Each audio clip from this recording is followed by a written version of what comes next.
ओम शांति।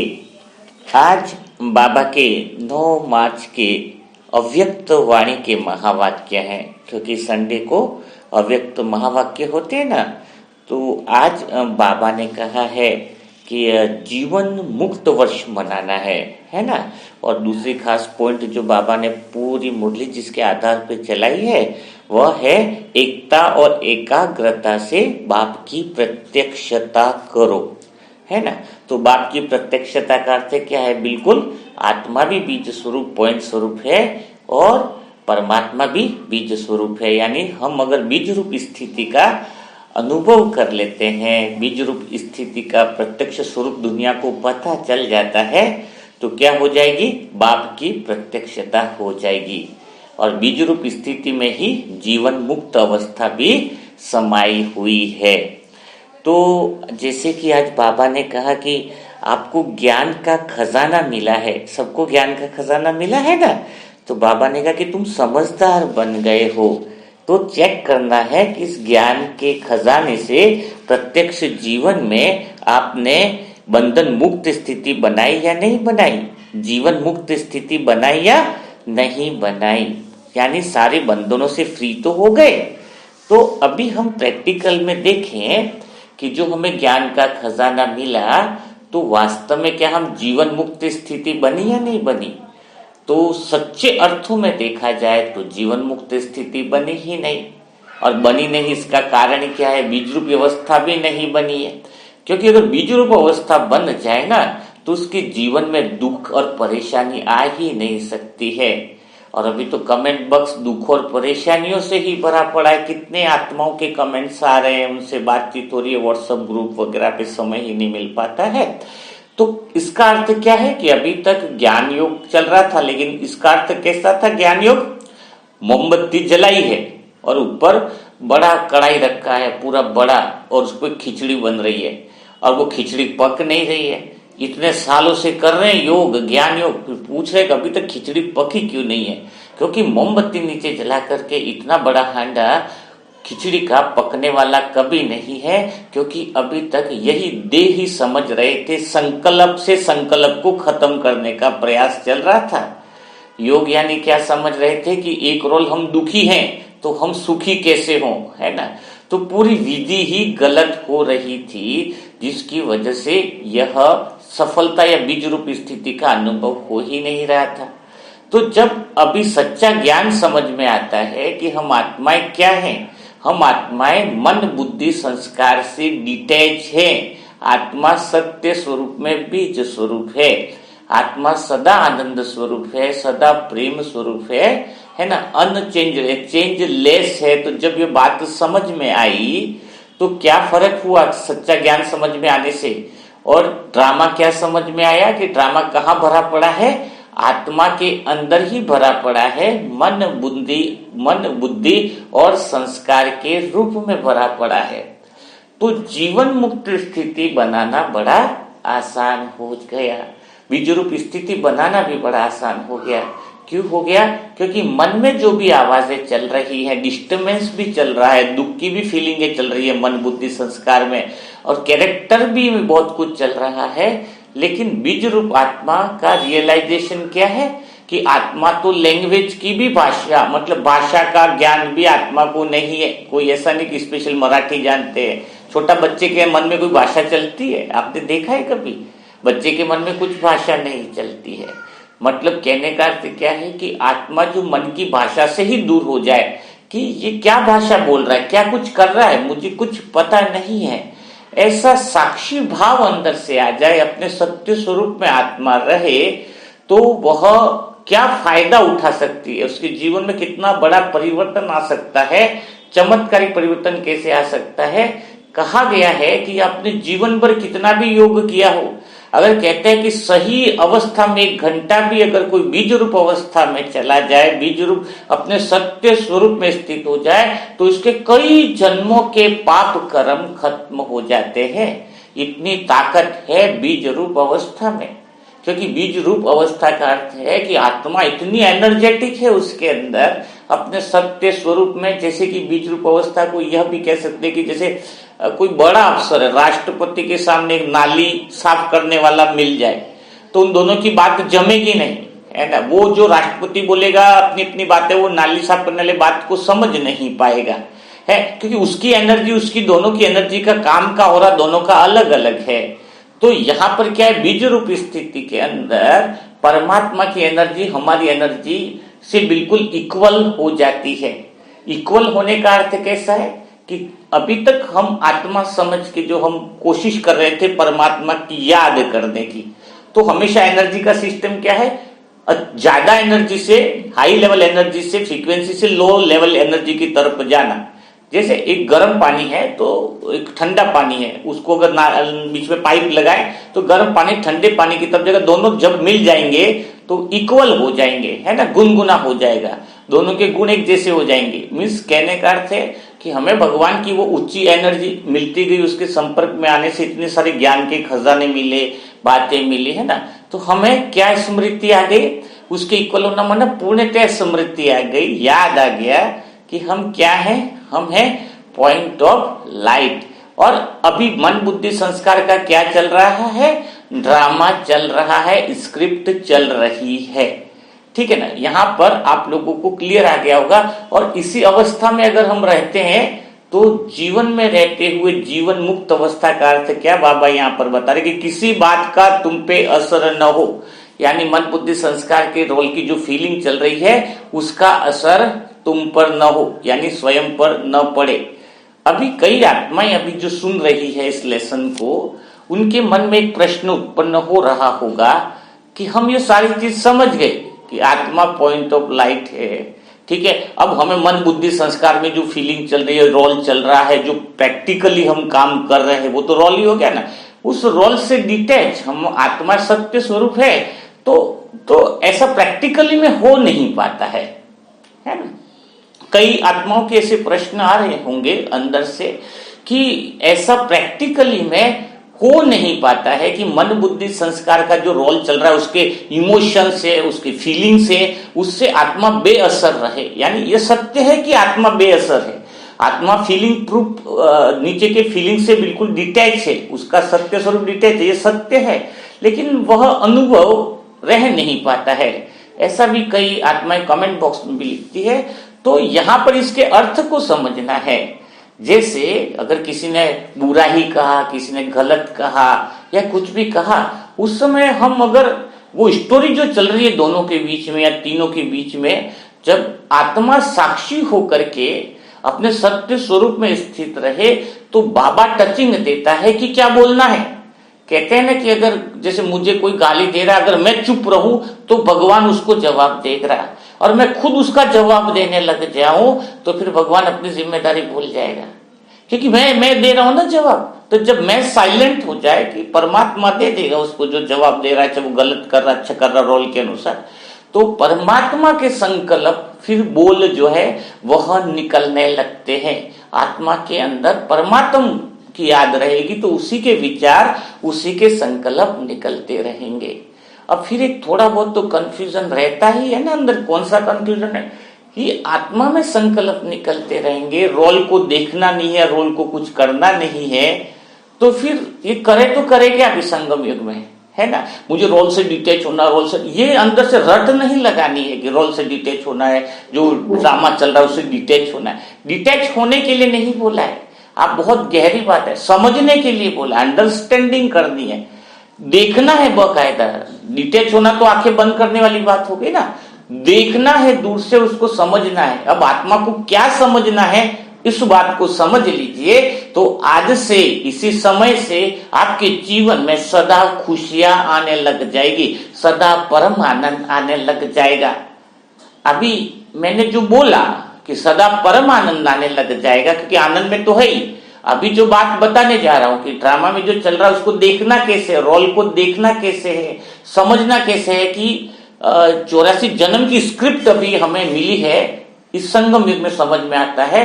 तो हम रोल को फिर किस नजरिए से देखें, उसमें हमारा रोल क्या है, हम कैसे विचार, कैसे शक्तियां जो है उसके ऊपर, जो इसके ऊपर हम प्रकाश डालेंगे वह चीज प्रकाशित हो जाती है। क्योंकि आत्मा तो लिविंग लाइट है ना, पूरी दुनिया में एक आत्मा ही है जो लिविंग लाइट है। वो जिस पे प्रकाश डालेगी, जिस विचार पे प्रकाश डालेगी, वह विचार में जान आ जाती है। तभी तो देह भान के ऊपर जान क्यों आ गई, क्योंकि हमारा प्रकाश उसके ऊपर पड़ा, उस विचार पर पड़ा, तो विचारों को बल मिला। उस विचार पर क्यों पड़ा, क्योंकि उस विचार पे हमने फोकस किया, उस विचार में हमने इंटरेस्ट लिया। इंटरेस्ट लेना है, उस विचार में ताकत आ गई और वो शरीर समझने लग गया। तो समझ में आई ना बात। तो अभी ऐसी क्या चीज बताई जाए, ऐसी क्या चीज है जिससे हम ये समझ में आ जाए कि हमारा जीवन अभी इस जीवन मुक्त स्थिति का अनुभव करे। इस संगम युग में अभी नहीं किया तो सतयुग में कहां से करेगा। ठीक है ना। तो इस बात पे भरोसा हो रहा है ना आपको। अभी भरोसा और विश्वास में भी बहुत बड़ी बात है। वो कहते हैं ना कि एक गांव में बहुत बारिश हो रही थी, मतलब बारिश ही नहीं हो रही थी, कई साल हो गए।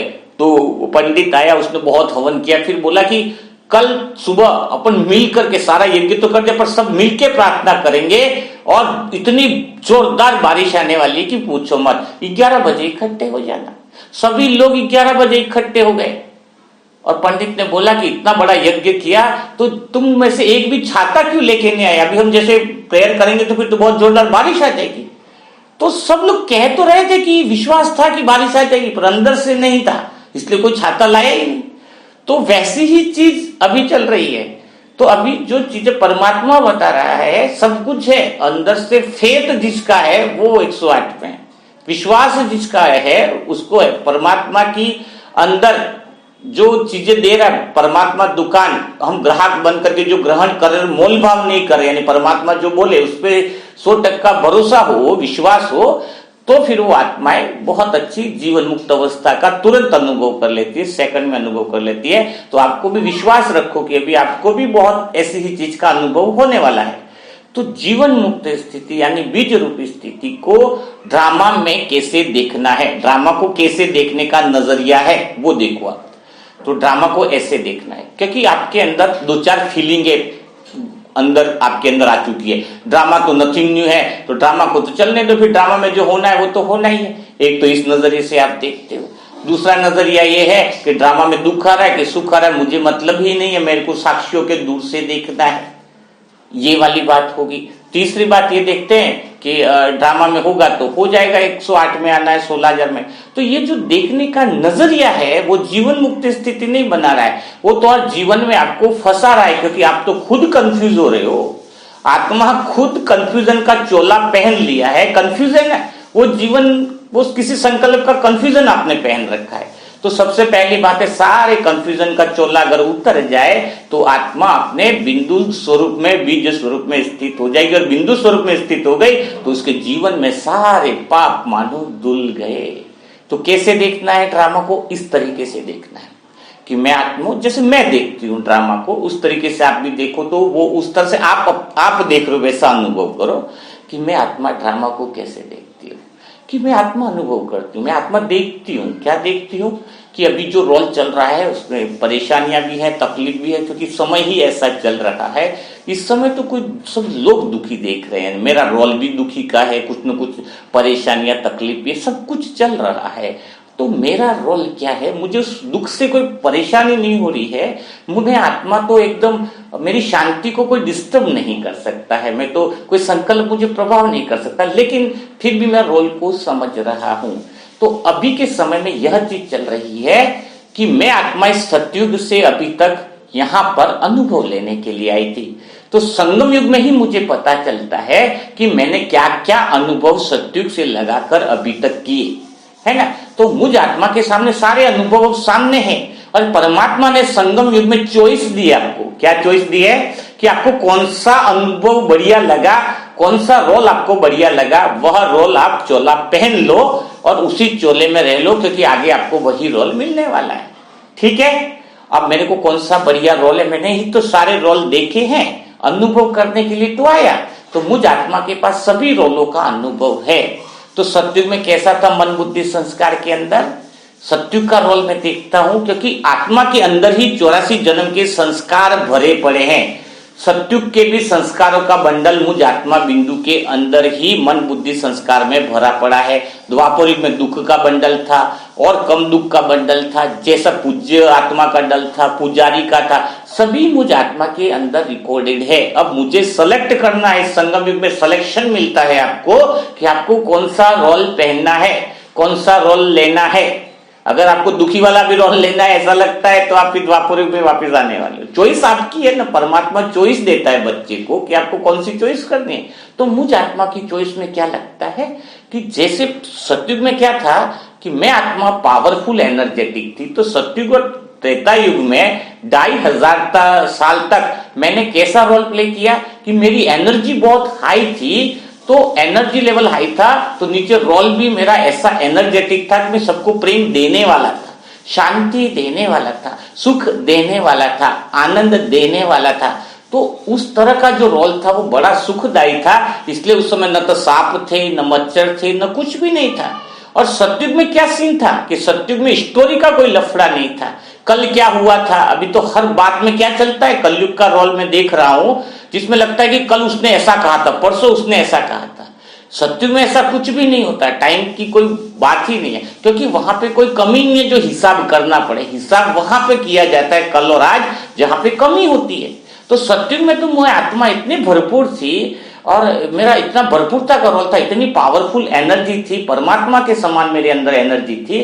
तो मैंने तो 2500 साल तक देने वाला रोल किया, प्रकृति को सुख दिया, जो भी मिला उसको शांति दी, जो भी मिला उसको प्रेम देने का रोल किया।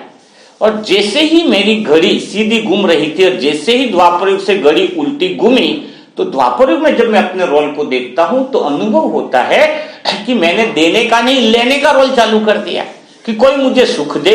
भिखारी बन गया मैं द्वापर युग से, अरे भाई कोई तो थोड़ी शांति दे दो, कोई मुझे आनंद दे दो।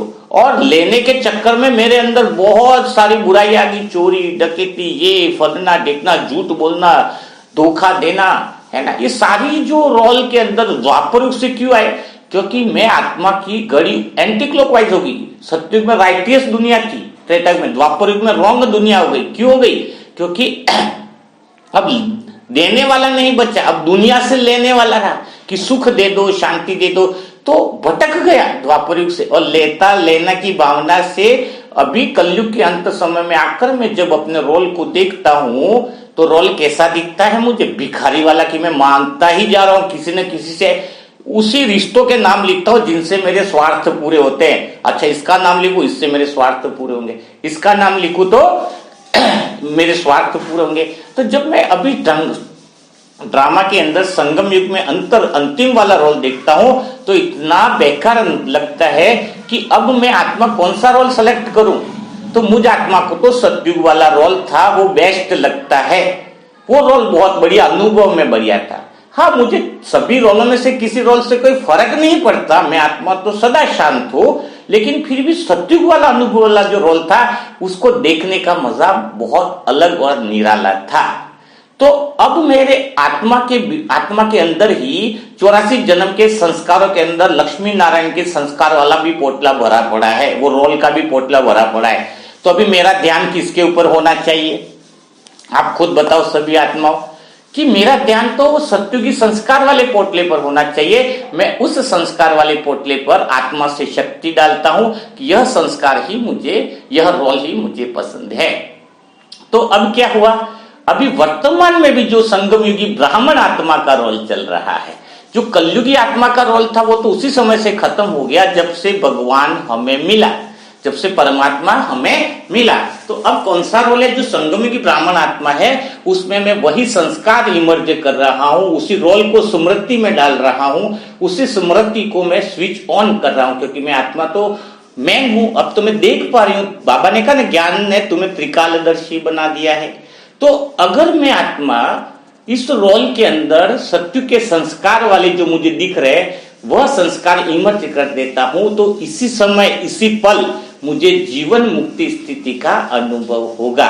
यानी आपको समझ में आया कि आत्मा समझ के बैठे नहीं रहना है, अभी वो संस्कार देखने हैं, बड़ा आनंद है। और अभी इस संगम युग में मुझे जो भी मिलती है आत्मा, मैं उसको प्रेम देता हूं, शांति देता हूं, आनंद देता हूं, हर कर्म मेरा सुख देने वाला है, हर कर्म जो है वो भगवान से मिलाने वाला है, हर मुख से बोला हुआ बोल सबको आनंद देने वाला है। तो बताओ कितनी जबरदस्त जीवन मुक्त स्थिति सतयुग में होगी। अभी ये अभी से ही है, क्योंकि अभी से ही तो वो इमर्ज कर दिया ना। अभी तो आपके पास चॉइस आ गई ना कि आपने जो जो रोल किए, जो निभाना वो पकड़ लो और वो आप चालू कर दो, कितना आनंद है। लेकिन अभी कुछ आत्माएं ऐसी हैं जो पुराने रोल को ही पकड़ना चाहती है, उससे निकलना ही नहीं चाहती है, बच के ही नहीं निकलना चाहती, वो दुख का, अशांति का, उसी रोल में घुसे रहना चाहती है। तो उनकी चॉइस है और वो उससे निकल क्यों नहीं पा रही है पता है आपको? वो निकलेंगी। जैसे उदाहरण देता हूं, मैं तो निकल गया भाई, मुझे तो सत्य के संस्कार वाली आत्मा है जो पसंद, और मैं आत्मा सत्य स्वरूप में स्थित हूं, और मैं पूरे दिन से यही कर्म मेरे चलते हैं कि मैं किसको सुख कैसे दूं, किसको शांति कैसे दूं, किसको प्रेम कैसे दूं, किसको आनंद कैसे दो। और यही सच्ची जीवन मुक्ति का अनुभव इसी पल है, इसी सेकंड है। बाद में कभी जीवन मुक्ति स्थिति बनने वाली नहीं है कि आप बोलो कि कल बनेगी, परसों बनेगी, ये सब नहीं है। अब थोड़ा उस तरफ भी लेकर के जाना चाहूंगा, उस तरफ भी ध्यान लेकर जाना चाहूंगा आप लोगों का कि कई आत्माएं अपने पुराने रोल से ही क्यों नहीं निकल पा रही हैं, जबकि बाबा ने त्रिकालदर्शी बना दिया, आपके पास चॉइस दे दी, आत्मा का सत्य ज्ञान दे दिया, वो क्यों नहीं निकल पा रही है। जैसे उदाहरण के लिए एक कमरा है, घर है, जंगल के बीच में, चारों तरफ समुद्र भी है, हरियाली है, सब कुछ है, और वो कमरे के अंदर ही वो एक इंसान रह रहा है, वो बाहर ही नहीं निकल रहा है। कमरे में आग लग गई, थोड़ी आग लगी तो भी नहीं निकल रहा है, और बुझाने का प्रयास कर रहा है, थोड़ी और लग गई तो भी नहीं निकल रहा है। एक बार ऐसा होता है कि पूरी आग लग जाती है, तो अब तो उसके पास क्या इलाज बचा कि कमरे से कूदने के अलावा कोई इलाज नहीं बचा। तो वैसे ही है कि जो रोल अभी आप निभा रहे हो और बाहर जो खुला जंगल है वो है आकाश, परमात्मा, आत्मा का आकाश, आत्मा जैसी साइलेंस है, बिल्कुल ट्रुथ है अपने सत्य स्वरूप में। वो छोटे से जो रोल है उसमें बैठे हुए आप स्वयं हो जो रोल निभा रहे हो। अब आप उस रोल के घर से नहीं निकल रहे हो क्योंकि थोड़ी थोड़ी प्रॉब्लम आ रही है, तो सोच रहे मैं यही ठीक कर दूंगा, थोड़े हवन कर दूंगा, थोड़ी पूजा कर दूंगा, थोड़ी बाबा से भोग लगा दूंगा तो मैं ठीक हो जाऊंगा। मतलब एक विधि अपना रहे। अभी तो क्षणिक अशांति आती है ना, उसको ठीक करने के पीछे ही लगे पड़े। समय की भी बर्बादी है, कुछ होने वाला भी नहीं है। थोड़ी बीमारी हुई तो बीमारी को ठीक करे, पर घाव ठीक होने वाला नहीं है। तो जब उस कमरे में बहुत बड़ी आग लगेगी, बहुत बड़ी आग लगेगी, तो आपको कूदना पड़ेगा बाहर आत्मा की तरफ। मन भागेगा आत्मा की तरफ, चारों तरफ से। अब तो दुख तो बढ़ गए, लेकिन अब तो ऐसे दुख बढ़ेंगे, ऐसे दुख बढ़ेंगे कि आपको उठ के भागना पड़ेगा।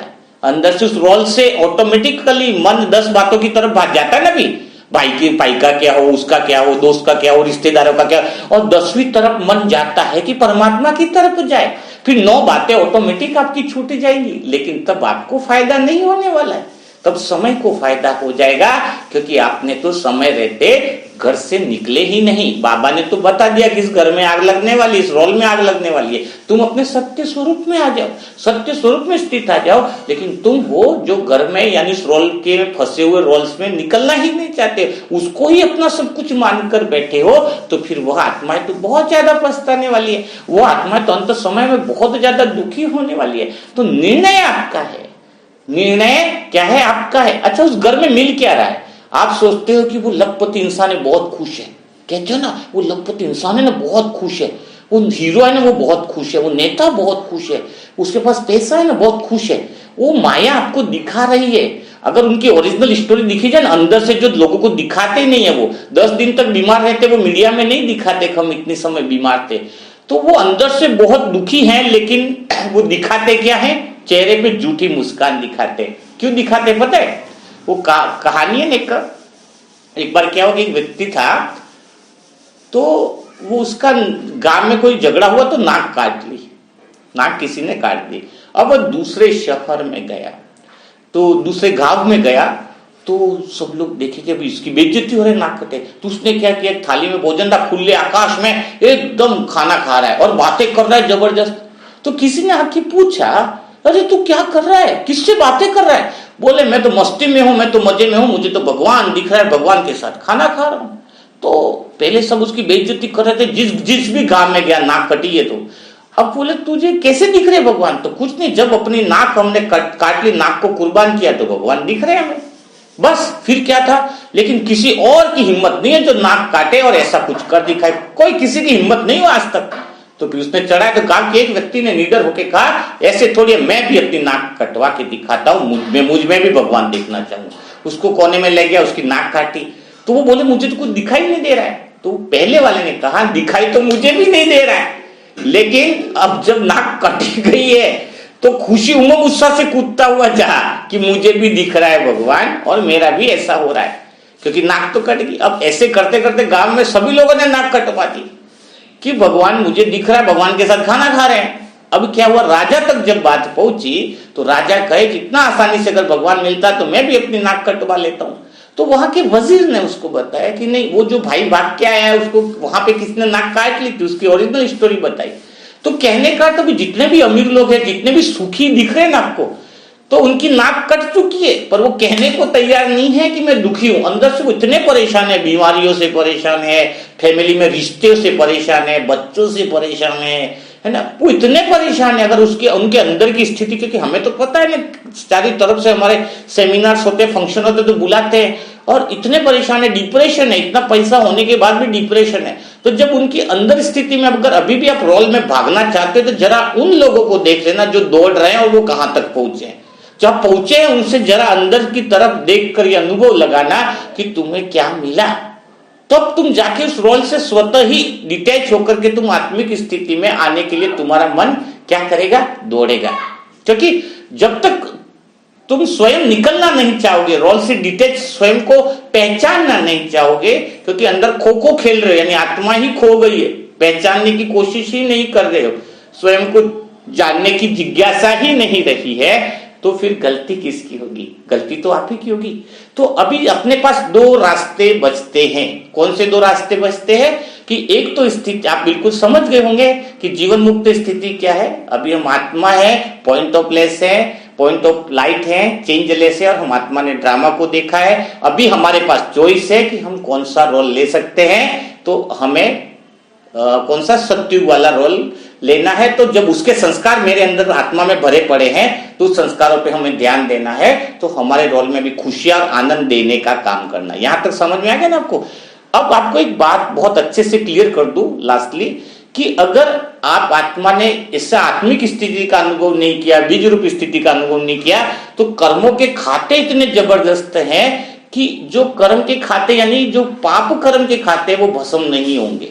ये तो आप क्लियर मान लो, कितना भी नॉलेज ले लो। नॉलेज लेने का अर्थ क्या है, बीज रूप स्थिति का अनुभव करना, प्रैक्टिकल करना। जैसे कि अगर किसी को अनुभव है कि मेरे को आटा रोटी कैसे बनाती, मैंने सीख लिया रोटी कैसे बनाते। कई लोगों ये आते ना प्रश्न कि मैं आत्मा का सीख लिया भाई जी, ये हो गया, अनुभव नहीं होता। क्यों नहीं होता है? पहला कारण कि मुझे अनुभव हो गया कि रोटी कैसे बनती है, आटा लेना है, पानी डालना है, नमक डालना, ये करना, पर मैं रोटी कभी बना ही नहीं रहा। नॉलेज है, मुझे सीख लिया भाई, और अंदर से क्या बात है कि सीख लिया है, मुझे तो आती है रोटी बनानी। अब जब मैं प्रैक्टिकल में रोटी बनाने जाता हूं तो रोटी कैसी बन रही है, इंडिया का नक्शा बन रही है, कभी विश्व का नक्शा बन रही है, कभी नेपाल बन रहा है। हाँ, ये अलग बात है कि लगातार बनाऊंगा तो एक दिन गोल रोटी बन जाएगी। तो कहने का अर्थ अगर आप निरंतर प्रयास करते हो, जो ज्ञान जो मिला है उसकी समझ मिल गई है, उसकी अगर प्रैक्टिस करते हो तो भले आपका इंडिया का नक्शा बनेगा योग में, राउंड का नक्शा, लेकिन एक दिन ऐसा होगा कि जल्दी से प्रैक्टिस है तो आप बिल्कुल गोल रोटी बनी ना वैसे पॉइंट ऑफ लाइट में आप बिल्कुल एक्सपीरियंस हो जाएगा, वो अनुभव होने आपको लगेगा। तो साक्षी अवस्था नहीं है, बीज रूप अवस्था जो है उसको अभी तुम्हें बहुत जल्दी और अच्छे से अनुभव करना है। कि बीज रूप अवस्था वाला इंसान अगर आज की तारीख में कोई अगर बीज रूप अवस्था का योग का अनुभव कर ले तो वो बीज रूप अवस्था का योग का अनुभव कर लेगा। तो क्या होगा, बीज रूप अवस्था का योग का अनुभव करने से उसके जो 33 करोड़ में आने वाला वो आत्मा 16,000 में आ जाएगी। 16,000 वाली आत्मा किस में आ जाएगी, 108 में आ जाएगी। अगर कोई बीज रूप इतनी फास्ट परिवर्तन उसके अंदर पद के अंदर होता है, सभी के अंदर यह होता है। और बीज रूप अवस्था का प्रैक्टिकल अनुभव की योग बट्टी हमारी लाइव चलेगी, वो लगभग चलेगी 15 से 21 तारीख तक में लगभग चलेगी। तो जो भी आत्माएं उस बट्टी में जुड़ना चाहेंगी लाइव में, तो वो अपने व्हाट्सएप ग्रुप में है ना जुड़ सकती है। तो वहां पर वो योग भट्टी का लाइव साथ में योग भट्टी कराएंगे बीज रूप स्थिति के अनुभव की। और मोबाइल नंबर तो स्क्रीन पे है ही 7202921969 है ना, तो 7202921969, तो इसके ऊपर भी मैसेज कर सकते हैं। अब थोड़ा और इसको हम ले लेते हैं बात को और अच्छे से कि बीज रूप स्थिति कि एक स्टोरी के द्वारा और समझ लेते हैं तो और क्लियर हो जाएगा कि बीज रूप स्थिति अगर आत्मा ने स्वयं बहुत जो इतनी आसान है जो हम समझ गए हैं उसको और अनुभव करने के लिए हम ये काम कर सकते हैं कि जैसे एक खाटू श्याम मंदिर आपने देखा होगा। खाटू श्याम मंदिर में कैसा दिखाते हैं, उसका जो मूर्ति है वो आधी दिखाते हैं ना, सर कटा हुआ है, तो वो किसकी पहचान है, क्या चीज है, उस स्टोरी को समझो। कि बाबा ने कहा मुरली में सभी अर्जुन तो है नहीं, तो उसी महाभारत से रिलेटेड जो बाबा ने कहा तो वही स्टोरी समझ में आ रही है। तो आपको बता रहा हूं कि वो बर्बरिक है। बर्बरिक की कहानी क्या बताते हैं कि भीम के पुत्र जो था गडोरगच, और गडोरगच का पुत्र कौन था, बर्बरिक था। तो जब बर्बरिक की एंट्री इस युद्ध के अंदर हुई, तो बर्बरिक की जब एंट्री इस युद्ध के अंदर हुई तो बर्बरिक ने क्या बोला कि उसके पास इतनी बड़ी ताकत है कि उसके पास ऐसा तीर है, ऐसे बहुत सारे तीर है, अगर वो तीर हारी हुई पार्टी है जो हारने वाली उसके पक्ष में वो तीर छोड़ेगा तो एक पे निशाना लगाएगा, जैसे एक पेड़ के पत्ते पे निशान लगाएगा तो पूरे पत्ते जो है उसमें छेद हो जाएगा, यानी सभी सैनिकों को एक साथ मार सकता है। इतनी पावर बर्बरिक के अंदर बताई थी। तो कृष्ण ने प्रैक्टिकल में देखा तो सारे पत्तों पे एक पत्ता पाव के नीचे छुपा के रखा, तो जैसे उसने तीर पेड़ के पत्तों पे किया तो सारे पत्तों में छेद हो गया। तो उसको समझ में आया कृष्ण को कि ये तो कौरव हारने वाले ही है, तो ये तो बर्बरिक कौरव का पक्ष ले लेगा, तो फिर क्या होगा, कौरव तो जीत जाएंगे, इसके अंदर पावर है। तभी उससे क्या किया था कि गर्दन उसकी मांग ली थी वरदान के अंदर, और तो गर्दन काट ली थी। तो फिर बर्बरिक ने बोला कि मुझे बताओ कि फिर भी मैं युद्ध को देख सकूं, भले बेहोश रहूं पर मैं देख सकूं, तो मुझे बताओ कि मैं कैसे देखूं। तो फिर उसको पेड़ के ऊपर रख लिया उसके सर को, और उसने सारे युद्ध को देखा। तो जब पूरा युद्ध खत्म हो गया तब जाके कृष्ण अर्जुन थे, तो अर्जुन ने कहा कृष्ण के साथ कि जाके देखते कि पूरे युद्ध को देखने वाला कौन है। तो बर्बरिक के पास गए और बर्बरिक को पूछा कि पूरा युद्ध इतना सारा खून सहार हुआ, इतने सारे सैनिक मरे, ये हुआ, तो बता गलती किसकी थी, क्या हो रहा था इधर, क्या क्या हुआ। तो बर्बरिक ने कहा कि मैं तो बिल्कुल बेहोशी अवस्था में था, पता ही नहीं चला कि कौन क्या हुआ है यहाँ पर। तो कृष्ण ने अर्जुन को इतना बड़ा खून सहार हो गया, नरसंहार हो गया, इतनी खून की नदियां बही, और तुम कह रहे कि तुमने देखा ही नहीं है, तुम्हें पता ही नहीं है। तो ये बर्बरिक की कहानी है वो अपनी है कि हम आत्मा अगर बीज रूप अवस्था में हैं, अपने सत्य स्वरूप में स्थित हैं, तो नीचे इतना बड़ा नरसंहार हो जाए, आसपास हाहाकार हो जाए, पृथ्वी के पांचों तत्वों का प्रभाव उथल पुथल हो, लेकिन उस प्रभाव से भी अगर कोई न्यारी चीज है रहने वाली तो वह पॉइंट स्वरूप है, वह सत्य स्वरूप है, और वह आत्मिक स्थिति वाली है। तो जैसे बर्बरिक के पास तीर था कि वो हारे हुए खिलाड़ी को भी जीता सकता था, तो हम आत्माएं अगर बीज रूप अवस्था में स्थित हो जाए तो आज हमारी पास्ट में कुछ भी मिस्टेकें हुई हो, पास्ट में कुछ भी गलतियां हुई हो, लेकिन हम वहां से ऊंचे पद पर आ सकते हैं, इवन 108 में भी आ सकते हैं। अगर कोई आत्मा आज से ही अपने सत्य स्वरूप में स्थित होने का अभ्यास कर ले, अपने सत्य स्वरूप की अनुभूति कर ले, तो आज आप शायद समझ गए होंगे कि जीवन मुक्त स्थिति क्या है, साक्षी स्वरूप स्थिति क्या है। तो इस अनुभव को आप क्या कर सकते हैं, बढ़ा सकते हैं, और इसी अनुभव के द्वारा आप अपने जीवन के अंदर जो पाप कर्म है या जो बातें चल रही हैं उससे भी क्या कर सकते हैं, हिसाब किताब को जीरो कर सकते हैं। ये जो लास्ट में जो बाबा ने आज वरदान दिया है कि बीती बातों का चिंतन न कर, फुल स्टॉप लगाने वाले तीव्र पुरुषार्थी भव, यानी बीती बातों का चिंतन नहीं करना है। इसका अर्थ क्या है कि जो भी कोई कहानी बताता है, कोई भी स्टोरी बताता है, तो उस स्टोरी के अंदर नहीं जाना है, तो यही बीती बातों को बिंदु लगाना है। यानी जब वो बातें कर रहा है, कुछ बातें हमें बता रहा है, तो इसका अर्थ क्या है, वो कहानी सुना रहा है कि वहां पे ऐसा हुआ था, वहां पे ऐसा हुआ था, वहां पे ऐसा हुआ था, तो उसके अंदर आत्मा को नहीं जाना है, क्योंकि वहां पे गए तो वो देह भान क्रिएट हो जाता है। तो हमें बिंदु लगाने का अर्थ क्या है कि हम वर्तमान में रहे, प्रेजेंट में रहे। जैसे आत्मा की कोई स्टोरी नहीं है, न पास्ट है आत्मा के पास, न फ्यूचर है, न प्रेजेंट है। वो प्रेजेंट में मीन्स के आत्मा ही है, पॉइंट ऑफ लाइट ही है। तो अब ये प्रेजेंट मोमेंट क्या है उसको थोड़ा सा समझ लेते हैं। योग का उद्देश्य क्या है पता है आपको? जो पास्ट है, हमेशा वर्तमान में रहने का जो इंसान प्रयास करता है वह योग युक्त हो जाता है ना। तो जो बात बीत गई सो बीत गई, उसके ऊपर चिंतन करेंगे तो स्टोरी बनेगी, है ना। जैसे गाड़ी किसी ने ठोक दी तो ठोक दी ना, अब ठुक गई, अभी वापस तो कुछ होने का नहीं है, तो बीत गई, पास्ट, ठीक है। जो बीत गया वो चेंज नहीं होगा, बीती बातों को बिंदु दोहरो। तो बिंदु का अर्थ क्या है कि जो पास्ट है और जो फ्यूचर है उसके बीच में एक क्षण होता है जिसको हम कहते हैं वर्तमान, ठीक है ना। तो जो क्षण बीत गया वो तो हुआ पास्ट, और जो क्षण आने वाला है उसको कहेंगे फ्यूचर। तो फ्यूचर और पास्ट के बीच में जो क्षण जो है वो है वर्तमान। अब आप सोचोगे तो वर्तमान तो बहुत छोटा हो गया कि जो बीत गया वो तो पास्ट है, जो आने वाला वो फ्यूचर है, तो बीच का पल छोटा नहीं, बीच का पल बहुत बड़ा है वर्तमान।